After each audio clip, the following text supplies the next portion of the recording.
Hey everybody, this is Perch. I want to address a bit of an elephant in the room that we kind of dance around at times, but it rarely gets stated just cleanly, boldly, and plainly.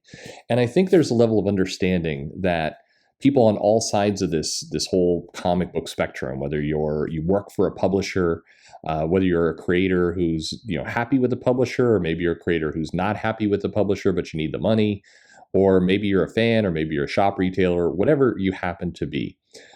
There's a dynamic to kind of this current conflict that's going in comics that I think it's actually a simple thing, but we rarely state it plainly. And that's that there's a handful of people out there, primarily fans or customers.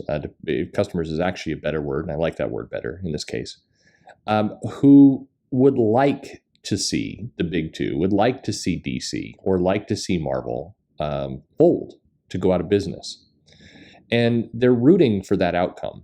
They really want to see that happen. They want to see that happen because of a variety of reasons, but it all kind of comes down to they believe that the company has wronged them in some ways or gone in a path so different from them that they are, in effect, an enemy. And a lot of people would balk if you tell them that. They would say, I don't think of it that way. But there is a level of negativity and desire for these companies to suffer, to struggle, to die. When you see these videos or this commentary or things on Twitter, etc., where it talks about DC is dying or DC is coming to an end. And no, let me just hedge you off at the gate here. No, I'm not pointing a finger at the big name YouTubers. I'm not. I'm just talking generically as a feeling with people. So please don't go in and start that shit. There is this sense of when people say, oh, I think, DC is definitely going to die. It's more of a hope than a prediction. And I think that's the hard thing for people to wrap their heads around. We attack it or we argue it or we debate it, and different feelings come in and out where, well, is this true? I do videos saying, well, here's why. For example, DC Comics is not getting out of the comic business in the next 6 months. It's almost I'm largely wasting my time by putting out data and by saying, well, here's the way you can look at it. You can look at it this way or that way, and here's how the world kind of moves around. It's largely a waste of time. And I say that because that's not what the person who's saying that DC is going to die, wants to hear or isn't interested in hearing. What they want to say is that company has irritated me, has wronged me, has frustrated me to the point that I want to kind of laugh or take pleasure in its demise. I want the people who did wrong, did me wrong, or did comics wrong, I want them to hurt. I want them to realize that they were wrong. I want to have this great moment where the baddies look up and say, oh my God, we made a terrible mistake and now it's all over, and they're sent off into the streets. I'm being a little dramatic, but that is what a good number of people are that kind of say these outcomes are coming. That is what they're shooting for. The question becomes why, and here's where I think I'll frustrate a lot of people. It doesn't really matter why somebody gets into that position. And that's another kind of hard thing for people to accept. But if somebody is angry, if a customer is angry to the point where they actively root for the demise of the company that they were previously purchasing products to or loyal to, it doesn't really matter how they got into that state. I mean, it can be an interesting conversation. We can talk about, was it creator behavior online? Was it the comics were bad? Was it feeling of being gouged by things getting too expensive, too many cash grabs? There could be a lot of reasons why somebody gets into that position of actively hating what's going on. But the problem is, I think a bunch of people want to get in there and say you're wrong. They want to get in there and try and explain to somebody how they're wrong for disliking something.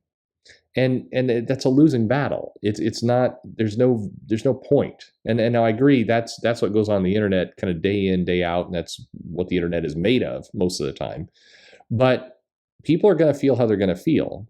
And I think you are chasing a fool's errand if you're going in there and you're trying to tell people that what they feel or what they think is wrong. I mean, look how well that's worked out for our politics over the last several years.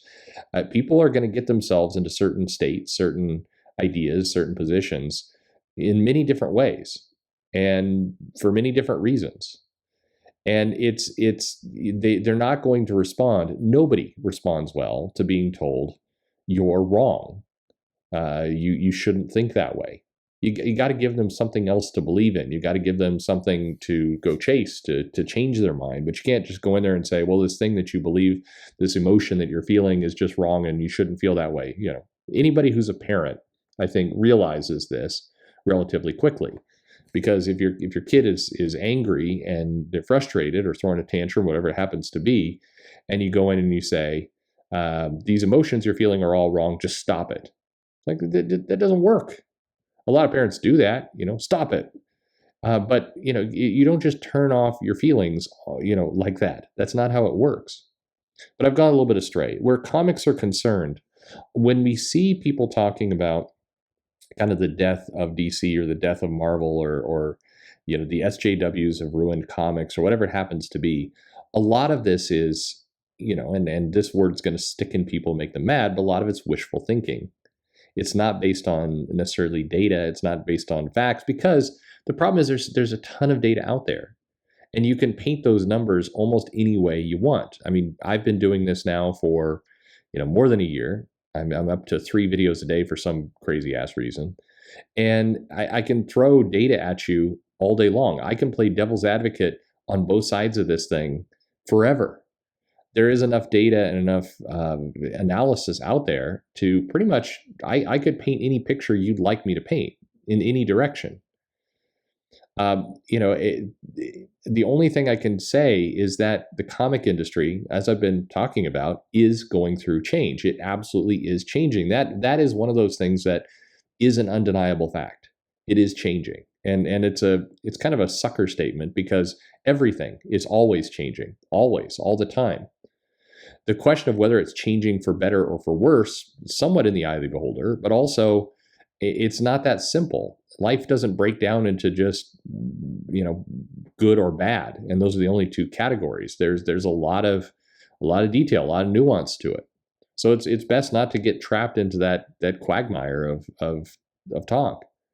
But in many cases, and I got to reinforce this, when people talk about the comic industry dying, it's less that they're bringing facts to the table, and it's more that they're bringing a hope.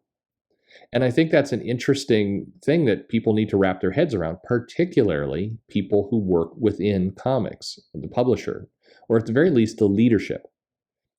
I have a view on leadership that may not correspond to what a lot of other people think, but I think leadership's hard.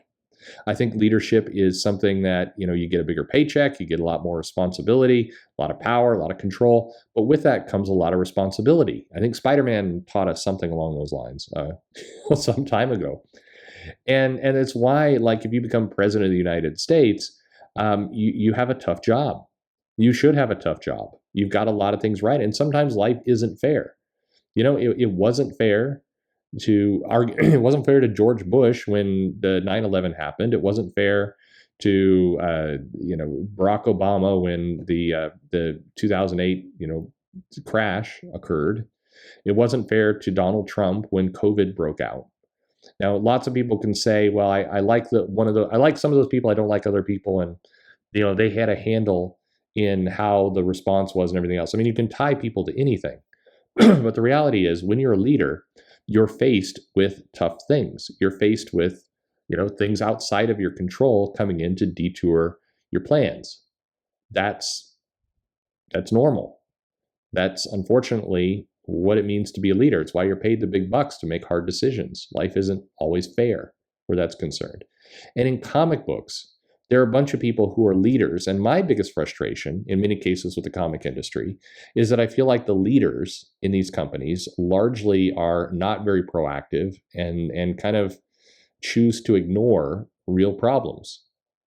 And one of the problems that I think that the leaders of certainly the two big companies, but also Image and others, they really need to wrap their heads around is that there's a group of people out there that is not a tiny group of people, It's not the majority, but it's also not like 1%. It's higher than that, who are becoming more and more disenfranchised and growing every day. And they're moving past, I'm not going to buy your comic, to actually rooting for your company to fail. And that's something that at some point they're going to have to address. I think that in leadership, one of my biggest frustrations with leadership is that it's when people choose to ignore anything that is bad or negative to themselves. They just choose to just not address it. It's kind of like during the this presidential election, and we had debates, and there are some tough topics around protests in the street and other things. My state just went into another lockdown, and as we announced it, as we announced all the restrictions, restaurants closing, everything else, there was a lot of time being spent to not gathering in person or even outdoors as greater than 5 people. That not going to church because singing can spread the virus, not having Thanksgiving because you've got a lot of people in close quarters. And yet, one of the things that my particular region, the Seattle region, has been plagued with are protests. There's been a lot of them, and people pack the streets in very close proximity. Maybe they're all wearing masks. Maybe half of them are. I mean, you see little shots on TV, and you can make any picture, tell whatever story you want based on the picture you're taking. And it looks like, maybe 50% are wearing masks. I don't know.